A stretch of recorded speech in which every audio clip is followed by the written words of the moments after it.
Hello, everyone. Welcome back to the channel, Matt with Green Bar Trading. I am doing this video on my laptop, relaxing on the couch at the moment, and I want to go over episode 7 of the trade breakdown. Now, this is ATER. This was on basically everyone's gap scanner. It had momentum being built from the last 3 days. Now, I'm going to show you guys where this stock came from. So ATER was trading in the 6s on Tuesday. So Tuesday, Wednesday, Thursday, Friday. You can see right here, we were gradually climbing every day. And we were holding the move. That's so key when you're trading these types of momentum names. Now you can see today, now I'm making this video a day late, but today it's down 33%. That is why you have to be very careful when you trade momentum names. You want to make sure that you set your stop. Now, I did not trade this well. As you can see by the video's thumbnail, we lost almost $200 on this trade. And this is going to be one of the most frustrating video recaps because of this green bar right here. And I'm going to show you guys obviously where I got in. I got in on these candles here. But seeing a stock rip up about $5 past where you sold, where you stopped out on, 800 shares. Oh, it's just devastating because that is a $4,000 trade. Now, I know we're not going to hold, obviously, to the very top, but I should have waited for the market to open before I took this trade. That was my fault. I did not do a good job managing this trade at all. And that's why I stopped out, because I cannot sit through a loss that is, way too much on 800 shares. A dollar loss is an $800 loss. I don't know if I just said that right, but I do listen to my stop losses.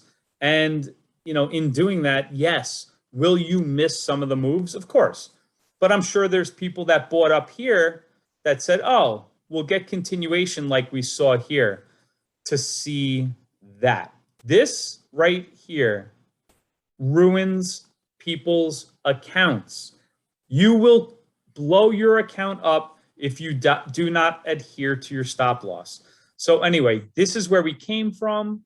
I got involved on this day with all this volume.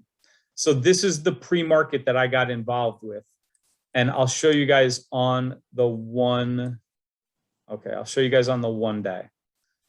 So pulling it back here, show trades.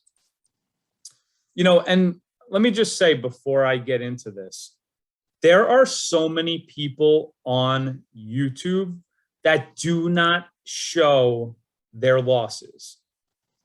Be very, very,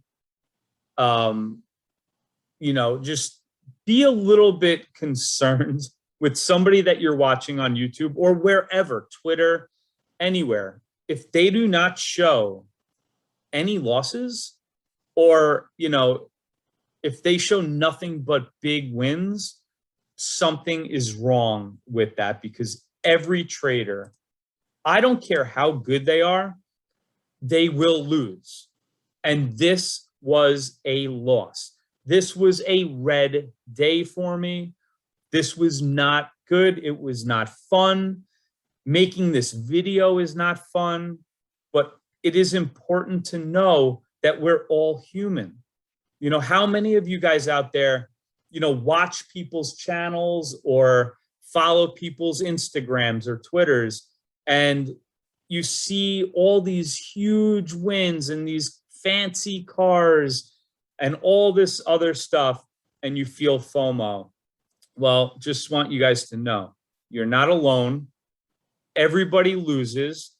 Day trading is extremely hard. It's probably one of the hardest things that you will ever try to master, because the market is very difficult.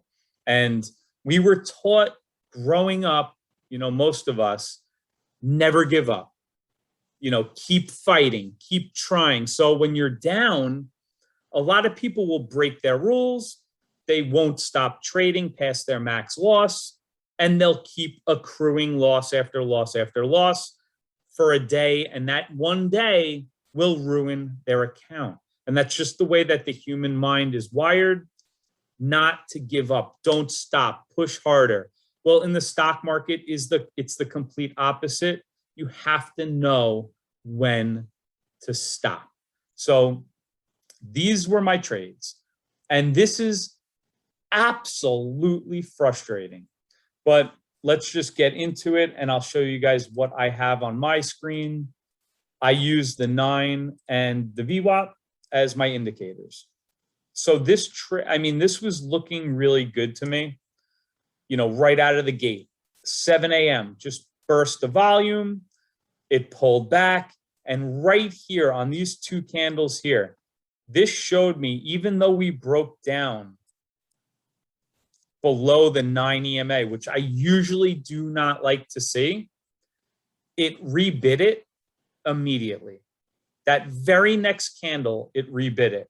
And then it showed a lot of strength off of the 9, and it was riding it. I got in, and right here was a huge false breakout.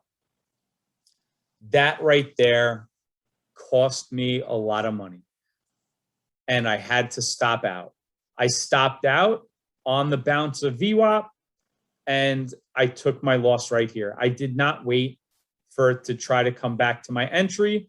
A lot of people will wait, and they'll see a bounce, and the bounce will come back, and they'll still be in the red, and they still will not take the trade off.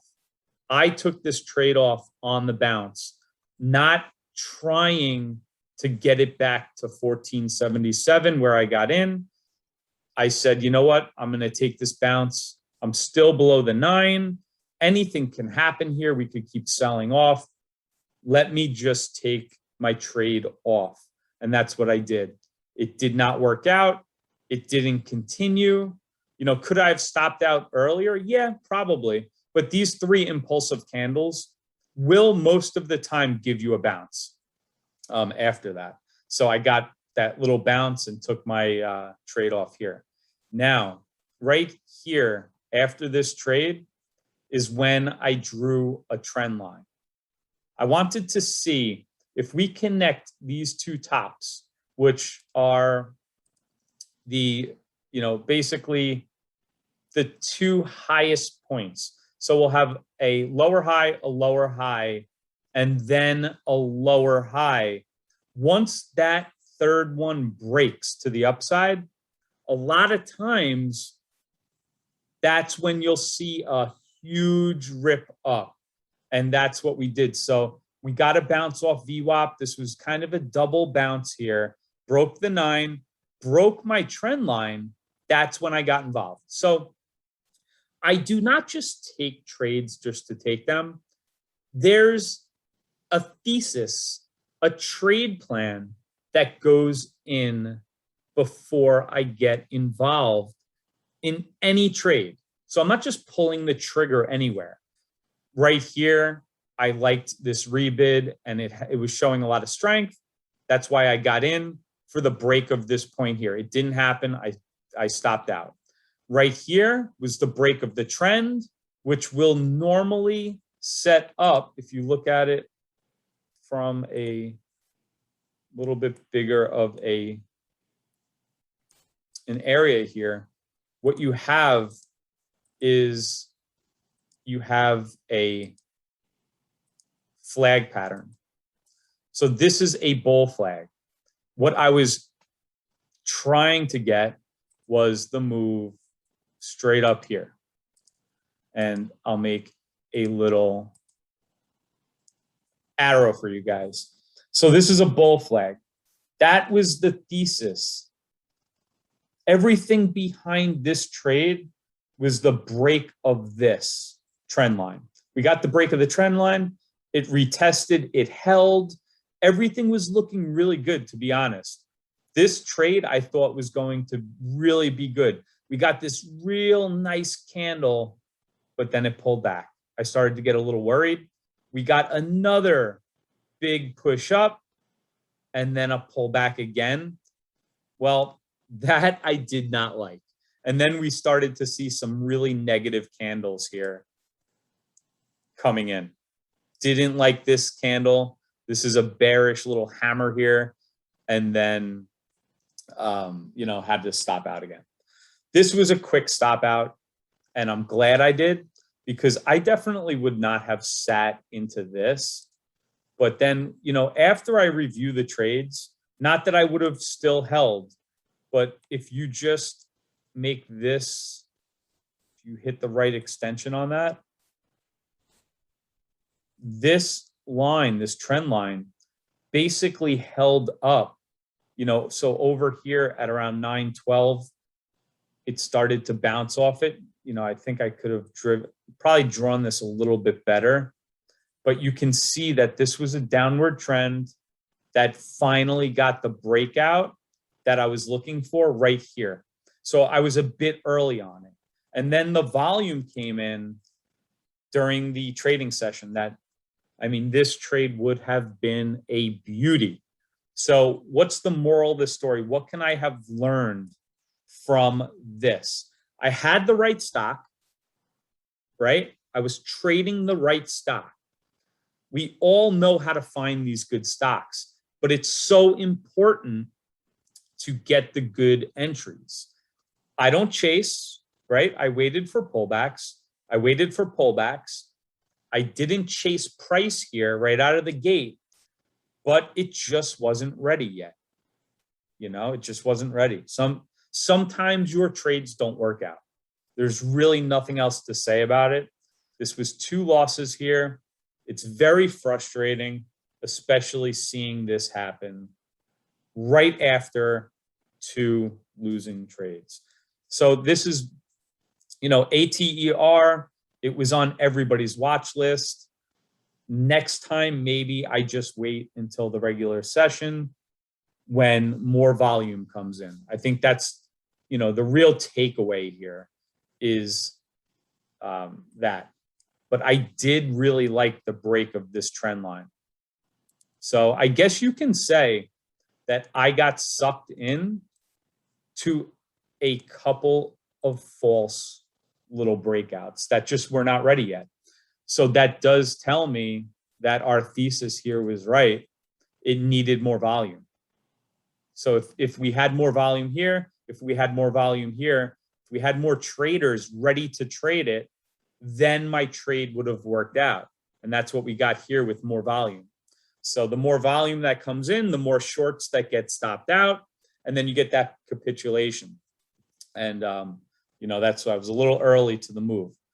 So that's it. Episode 7, the trade breakdown, ATER, a big loss, not happy about it, but I hope that you guys gained a little knowledge and maybe learned a thing or two from the video. If you did, hit the thumbs up, and I'll see you guys back on the next one.